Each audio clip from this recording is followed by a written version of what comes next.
One, two, three. Now, the mailman always deliver your parcel, always deliver your items in time, either by foot, by van, or by motorcycle. You will always get your parcel at the end of the day. But in the pandemic, they have become the heroes. They have become the mailman and the mail woman as they risk their life to deliver your mail and all. So, for this assignment, we want to show our appreciation to these brave frontliners by doing in-depth strategic management analysis on Pos Malaysia and their own subsidiaries. Also, we want to study the biggest logistic company in Malaysia as we think it would be interesting. It's not only the biggest, it's also the oldest company in Malaysia, 200 years in fact. Now we will go through the background, the CSR activities, SWOT analysis, current business level strategies, and recommendation. Let me introduce myself. I am Abdul Hakim bin Azaha, and we have here. My name is Nabahat Nasir. And also, Hi, my name is Muhammad Nur Aiman bin Omran. Don't forget about. And I'm Razi Aiman. Last but not least. And hi, I'm Kamaruddin Daruje. Yeah. All right. Let's start our presentation.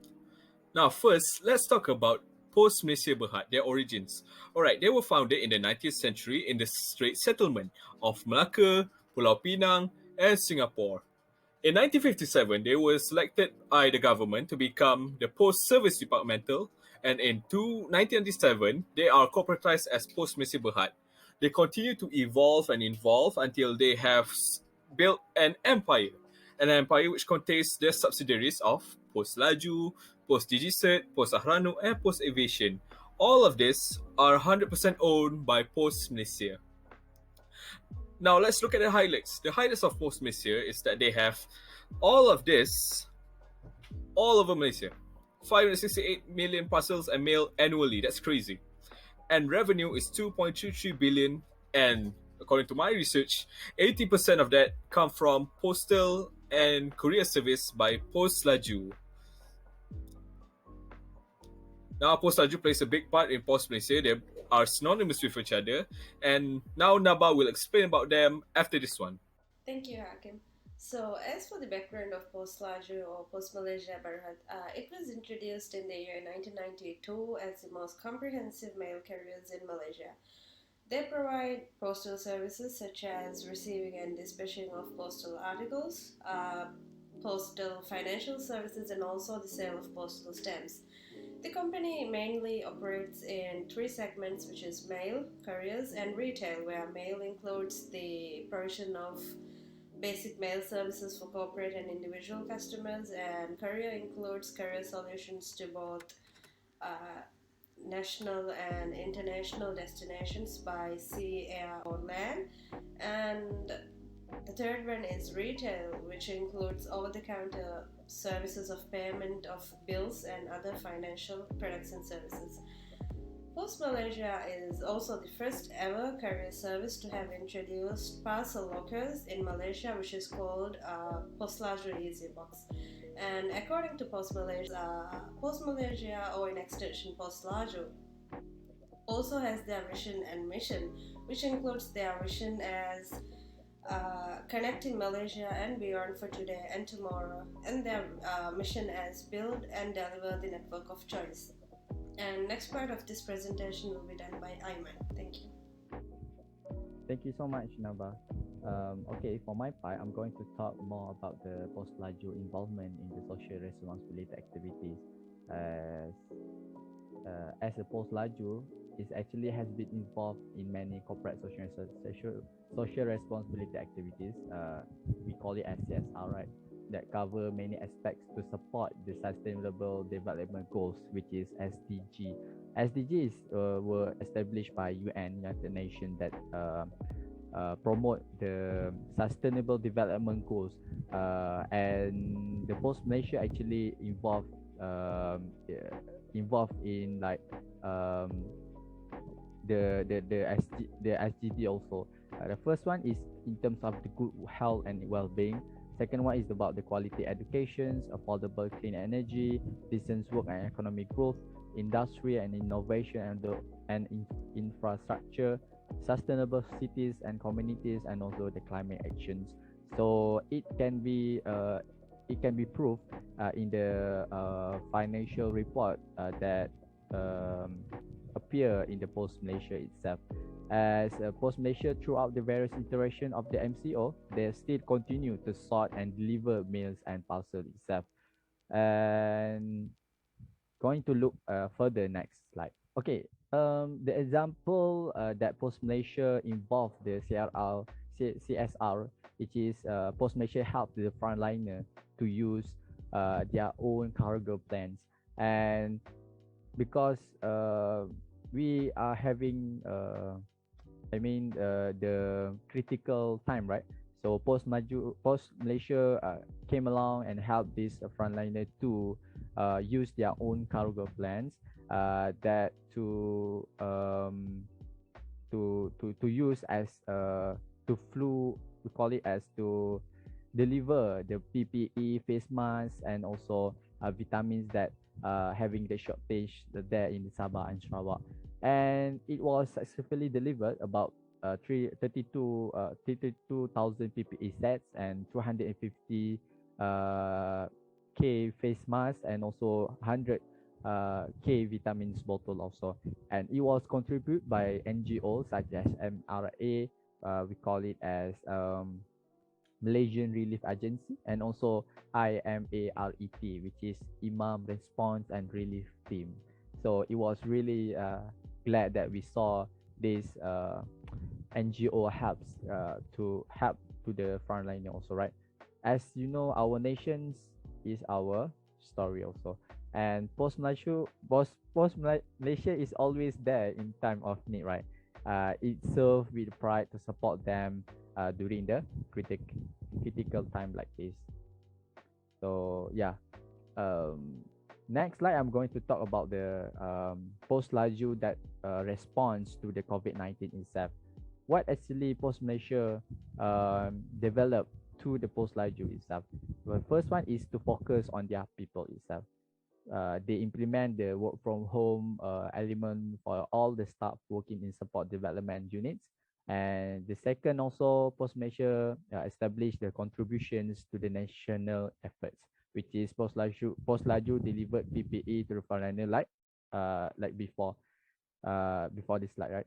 And the third one is that Post Malaysia respond to the COVID-19 through managing the operational challenges, like to keep the customer safe, and also the Post Laju encourage them to stay at home, and they also initiate contactless to deliver parcel itself. So it was really good things, right, that Post Malaysia did for the citizens like us, right? So after this slide, I will pass to okay. Okay, thank you, Aiman.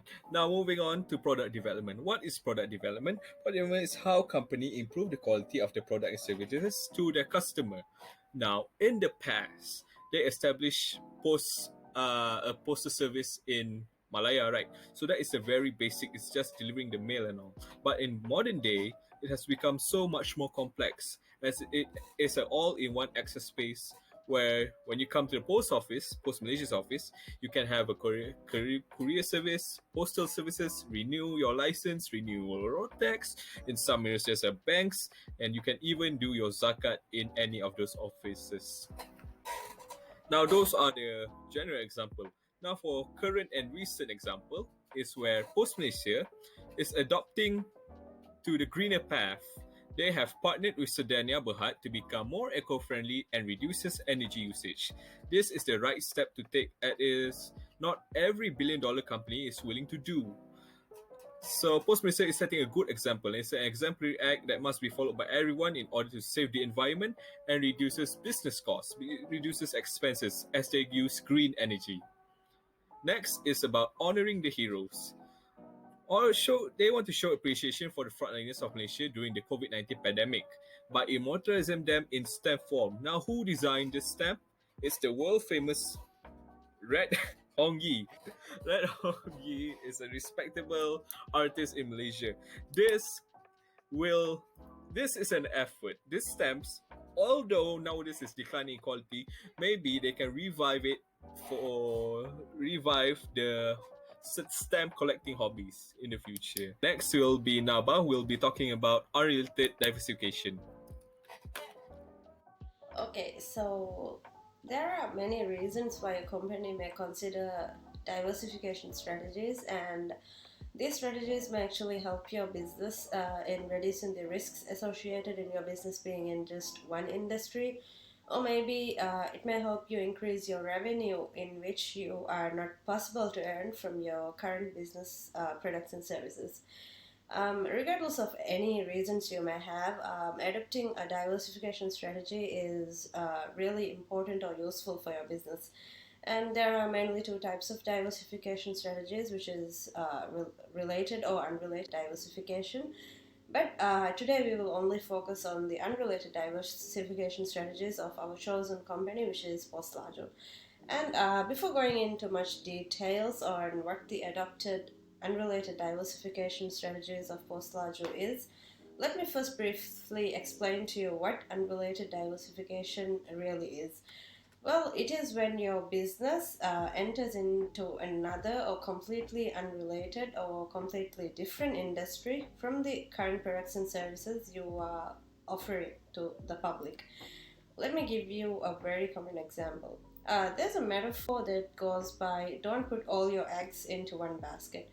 People use this phrase metaphorically to explain that um, focusing on just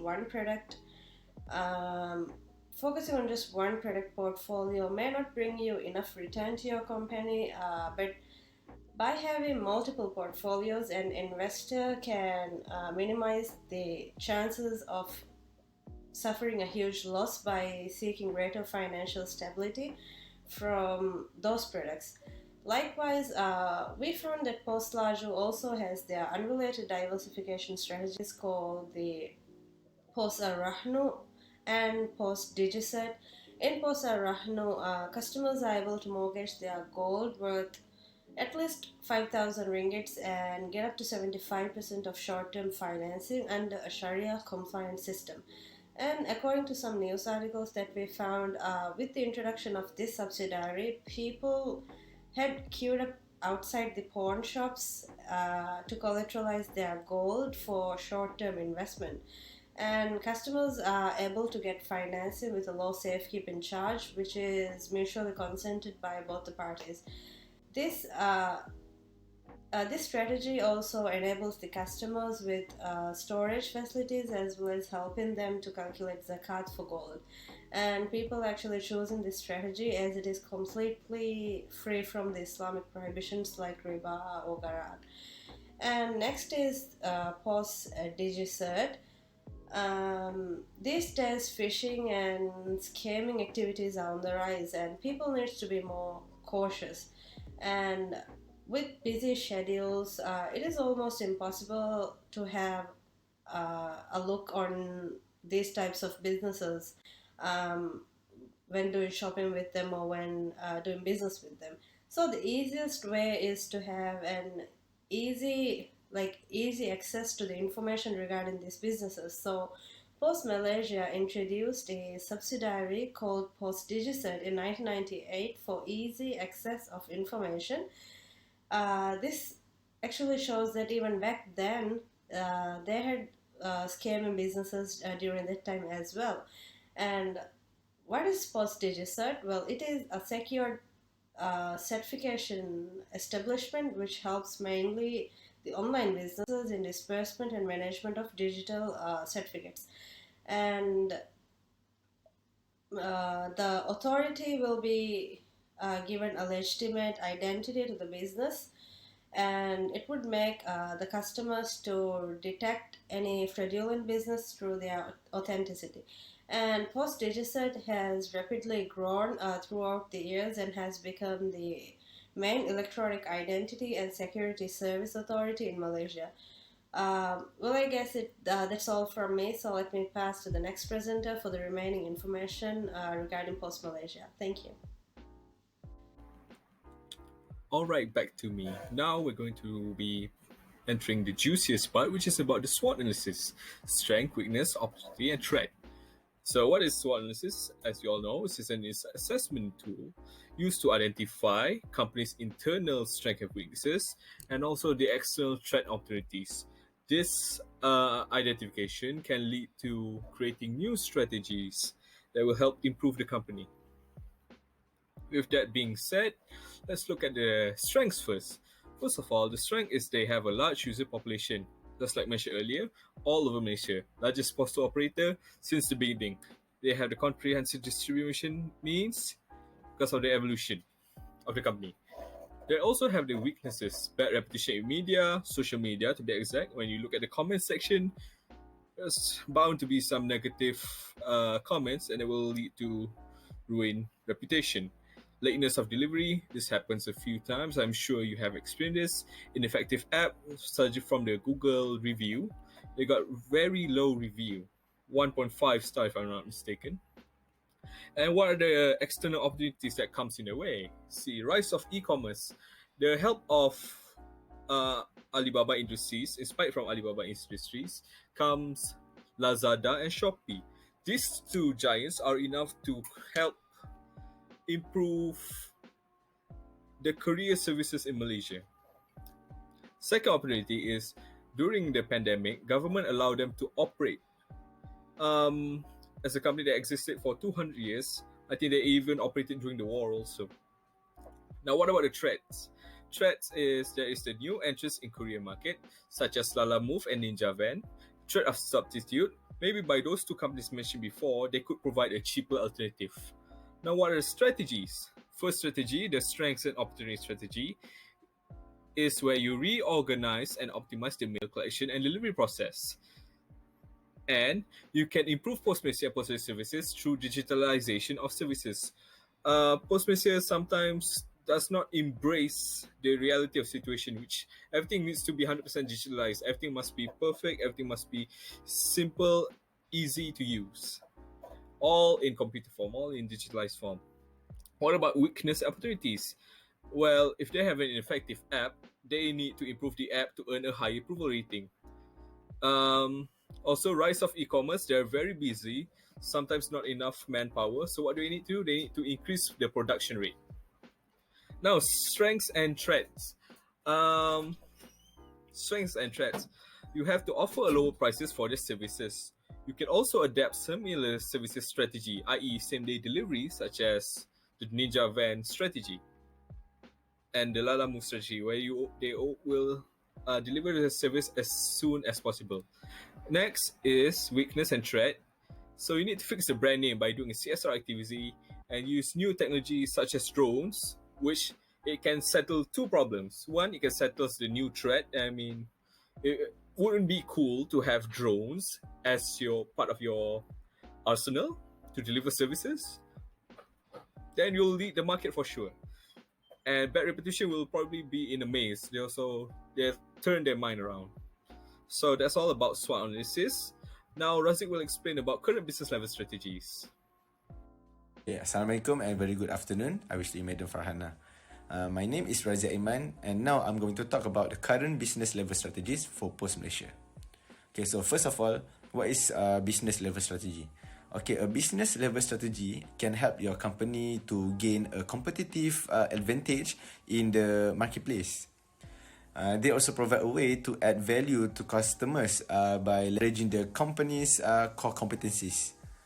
So for Pos Malaysia, it is defined as a national postal strategy, and hence they are focusing more on consumer satisfaction and also the quality of their services. So here I'm going to differentiate into three components, which are cost leadership, differentiation, and also focus. Alright, so first, cost leadership, different offering to clients. So as we know, different customers have different or specific requirements for their item when it comes to package delivery business. Hence, customers can decide between multiple offers of pricing packages based on weight, size, and also type of delivery speed, such as Post Laju Express, Post Solution, FlexiPack, Domestic, and etc. So, by offering different alternatives to customers, it helps empower package delivery businesses to draw customers' attention. And yeah, next is focus, cashless payment capabilities. By embracing digital technologies, automating important operations, features, and its advantages, the company is really looking forward to becoming more efficient and cost effective in order to future proof its business and also to expand its career capabilities. So the latest add-on service is a soft launch of its cashless payment capabilities via selected POS automated machines, which allows for bills to be paid by using several e-wallet services. Okay, so lastly, differentiation, a customer-centric organization. Alright, so here is the final part, differentiation. Okay, so in order to perform better and gain more customers or clients, especially during this pandemic, Pos Malaysia is currently growing towards a better version, which they are directing towards becoming a customer-centric organization that offers an excellent customer satisfaction experience through the offering of nice products and their services. So the goals of Pos Malaysia during this pandemic is to achieve the following objectives within the next 3 years. Okay, so first, 2020, modernization and transformation. So here they aim to build a sustainable mail business with a strong foothold in e-commerce. And they also want to be an efficient parcel processing and distribution network. And finally, to provide an easy day-to-day work task or job scope for customers and their employees. Next, 2021, margin improvement. So here, they will mainly focus on core business to help improve the company's performance, especially during this pandemic. In addition, they have become a parcel-first postal operator and also the leader in service quality and the leaner operations by reducing reliance on fixed costs. Okay, so finally, 2022 onwards, sustainable growth. Okay, so the main goal here is to be the number one undisputed courier of choice for e-commerce businesses and also a fully automated primary parcel sorting center. Okay, so that's all from me. And next, I will pass to Kamarudin to proceed with the recommendations. Thank you. Okay, so hi and assalamualaikum everyone. I'm Kamaruddin Daruji. So today I will be presenting about the recommendation on how the Pos Malaysia can achieve high performance in the future. So Pos Laju always serve the best service to their customer in many aspects. A lot of innovation and creation that they develop in order to ensure the operation are work efficiently. Here is some innovation that they can provide in order to achieve a high performance in customer aspect. So the first one is insurance policy. Pos Malaysia already implemented the insurance policy in their service. Otherwise, it can be improved in terms of the value, coverage of insurance and provide an access where customer can easily report on their website. Moreover, Pos Malaysia can use integrated systems such as chatbot to replace customer service. By implementing the system, user can easily interact with the company 24 hours for any crisis and problem. It is important for the user or customer to have a quick response from customer service, especially relatable with insurance policy. Okay, the second one is track and trace system. One of the system providing unrivaled transparency in the chain is RFID technology. RFID is a code carrying technology. It can be used in a place of a barcode to enable non-line of sight reading. Pos Malaysia may use this technology to ensure every parcel that customers send will always be on track and can be easily traced. So barcode scanner and wireless scanner are like a great time saver and reduce the risk of human error, which also can save more money. Okay, the last one in terms of distribution, Pos Malaysia have their own distribution center that is scheduled and perfectly organized. To increase the efficiency and effectiveness of the distribution parcel, Pos Malaysia may increase the number of their hub center in every state of Malaysia. Moreover, distribution from their center to customer, company may look to add up the time of delivery until late night. Hence, they also may give option for customer regarding the time delivery, either office hour or anytime. So that's all for the recommendation that Pos Laju can do to achieve high performance in the future. So we'll pass to the next presenter. Thank you. All right, in conclusion, even though Pos Malaysia has existed for centuries, there is still more room for improvement. You can do it by applying strategic management analysis that we learned just now. So with the right planning and strategies, they can grow stronger and deliver every expectation. Thank you very much. That is from us. Hope you have a nice day. Bye-bye.